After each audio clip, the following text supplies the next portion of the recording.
அடிமைப்பட்டிருந்த காலத்திலேயே கூட கடல் வழி வாணிபத்தின் சக்தியை புரிந்து கொண்டவர் அவர். ஆழ்கடல்களின் மீது சுதேசி கப்பலை செலுத்தி ஆங்கிலேயர்களுக்கு சவால் விட்டவர் வ.உ. சிதம்பரம் பிள்ளை அவர்கள்.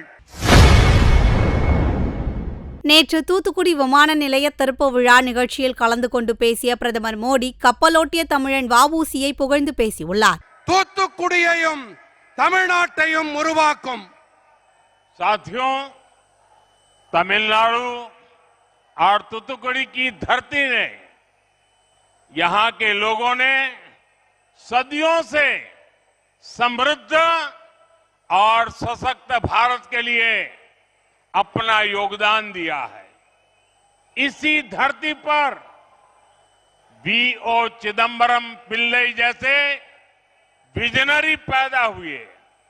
उन्होंने गुलामी के दौर में भी समुद्र के जरिए व्यापार की ताकत को समझा.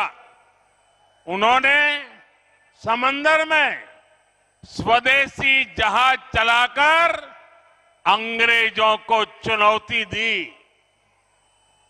நண்பர்களே, தமிழ்நாடு மற்றும் தூத்துக்குடியின் மண்ணும் இங்கிருக்கும் மக்களும் பல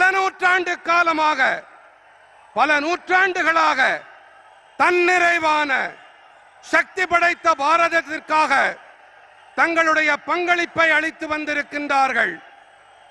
இதே மண்ணில்தான் வ.உ. சிதம்பரம் பிள்ளை அவர்களைப் போன்ற தொலைநோக்காளர்கள் தோன்றினார்கள்.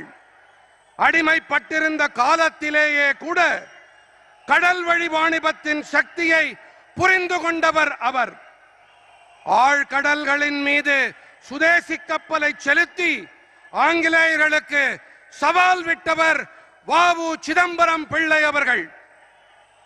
इसी भूमि पर செய்திகளை உள்ளது உள்ளபடி தெரிந்து கொள்ள ரெஃப்ளெக்ட் நியூஸை சப்ஸ்கிரைப் பண்ணுங்க.